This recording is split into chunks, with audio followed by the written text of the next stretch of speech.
Let me interrupt you, Myles. You're saying that every person that's born on the face of this earth, God has a plan uniquely designed just for them. Absolutely. You believe that? Every human being, whether they know it or not, and that's what's so important. And their assignment is unique to them. Ignorance of purpose does not cancel purpose. Because you don't know why you exist doesn't mean you don't have a reason for existence.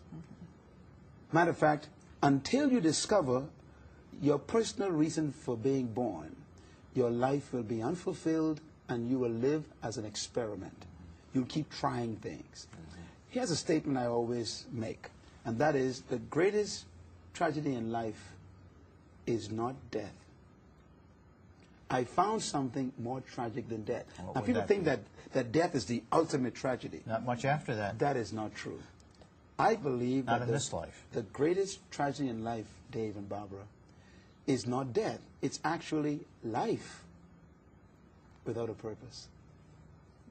It is more tragic to be alive go through all of your and life, not know why, never have discovered why you're than here. to be dead Absolutely. and not know life. That's good. You know, in the book of Ecclesiastes, one of the most amazing books written by King Solomon, it's actually a book, it's a sarcasm.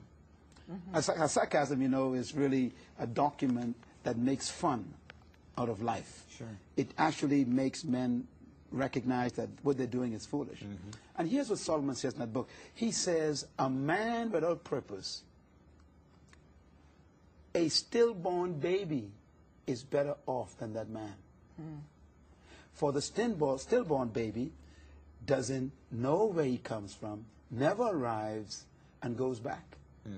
He says, but it's more tragic for man to be born from the womb, live on earth, spend years on the planet, and then die and never knew why he came. That's true. A stillborn baby, Solomon says, is better off than that man. Understanding your purpose is so important. The greatest tragedy in life, therefore, is not death. It's actually life without a purpose. I like the way Solomon opened the book. He says, meaningless, meaningless. Everything is meaningless.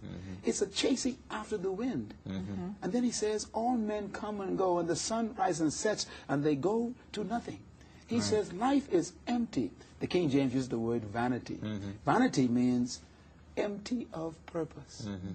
And when life has no purpose, then it's like chasing after the wind, Solomon says. It's an exercise in frustration. That's right. So people are getting up every morning. They go to the same traffic jam. They go to the job they hate. They work for money that they work more than. They work for people they don't like. They do things they don't want to do. And they go home to a house that's full of friction. They watch TV programs that depress them. And then they go to a bed and sleep back to back with their spouse and don't speak to them. And then wake up the next morning and get stuck in the same traffic again. Do it all over and again. they do that for 30, 40 years. Then they retire from a job that is glad they left and give them a clock and a rocking chair to rock themselves away until they die. And in the end, all they did was work to make a living, but they never lived. That's tragedy. That's it. That is very tragic. You were not born just to make a living. You were not born just to pay bills.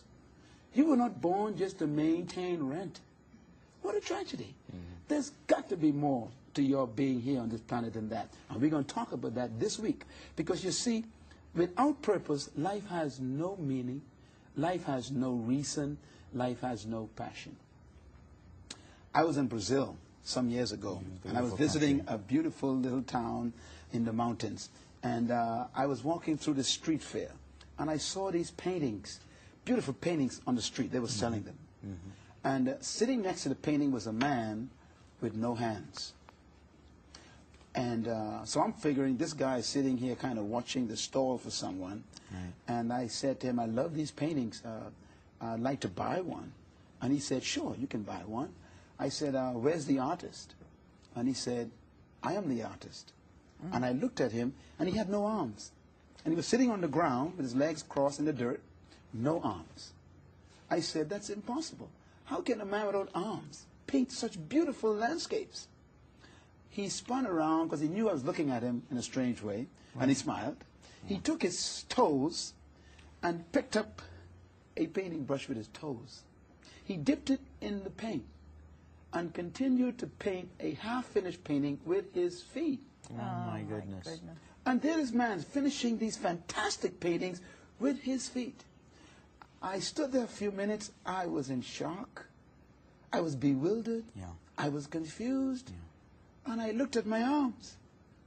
And I realized there are people with 2 arms and they've never produced anything. Like that. This man with no arms is one of the top artists in Brazil. I bought 2 of his paintings that day. One of them is hanging in my office in my house, the other in my office in my headquarters.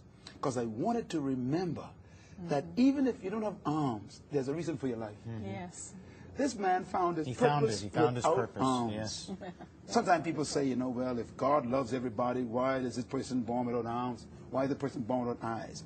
Well, Helen Keller, you know what she says. Helen Keller says, she was born blind. Yes. She says, there's nothing worse, she said, there's something worse than being blind, and that is having sight without vision. Yeah. There are people who have eyes, but they can't see. Right. Yes. They have no vision for their lives. Right. They have no purpose for their lives. So that artist impacted me. And I walked away from Brazil saying, I'm going to maximize my arms for the rest of my life. I'm going to use everything I have, because this man is not letting his handicap become a handicap. And he's becoming a very wealthy man with no arms. Yeah. And so this man found a purpose for his life. And I want to say this to you, that nothing is worse in life than death of a dream. Here's a thought I want you to think about. The wealthiest spot on earth, and I always say this, is not the gold mines of South America. It's not the oil fields of Iran or Iraq or Kuwait. The wealthiest spot on earth is not the diamond mines of South Africa and those watching us down there. The wealthiest spot on earth is not the uranium mines of the Soviet areas. But I found the wealthiest spot on earth, Dave and Barbara. I found it. And I found it years ago. I found that the wealthiest spot on earth is not too far from your house. As a matter of fact, most of us pass the wealthiest spot on earth every day. It's the cemetery. Why is the cemetery so wealthy? Why, Myles? You were waiting for you baited me to ask you that question. You know, the cemetery is the wealthiest spot on earth because buried in the cemetery are books that were never written. The graveyard is filled with music that was never played. Oh, boy. The cemetery is filled with songs that were never sung. The graveyard is packed with poetry that was never read. The graveyard is filled with businesses that never opened. The cemetery is filled with ministries that never got started. The graveyard is filled with dreams that died as nightmares. The cemetery is filled with visions that never became reality. The cemetery is a wealthy place because in the cemetery are buried great women who died as prostitutes. The cemetery is filled with great men who died as drug addicts. When I think of the cemetery, I think if you could mine the cemetery like you mine a gold mine, you'd be a wealthy person. And this program today, my hope is that for the next 5 days, we will help people not take their wealth to the cemetery. I believe God sent this program into your life right now. And as we sit here, Dave and Barbara and myself, we want you to make an appointment to be with us for this whole week, because we're going to talk about the fear. I have a fear. I came to this program today, and I'm here all week because my greatest fear is that you are a candidate to add to the wealth of the cemetery. When you write the poetry you were born to write, then you are releasing your true self. If you call right now with your seed of $50 to the Inspiration Networks, you will receive the second book from the Myles Munroe Destiny Collection, The Glory of Living, Keys to Release Your Personal Glory. This book and the study guide will open your eyes to the glorious life God has destined for you. Decisions may vary, but destiny is constant. Wealth in a cemetery is critical, and that wealth is called potential. And we're going to, you and I are so driven, our lives are so focused, because we've discovered our purpose. Purpose makes your life precise. It gives you a reason to not even need an alarm clock. Because life wakes you up when you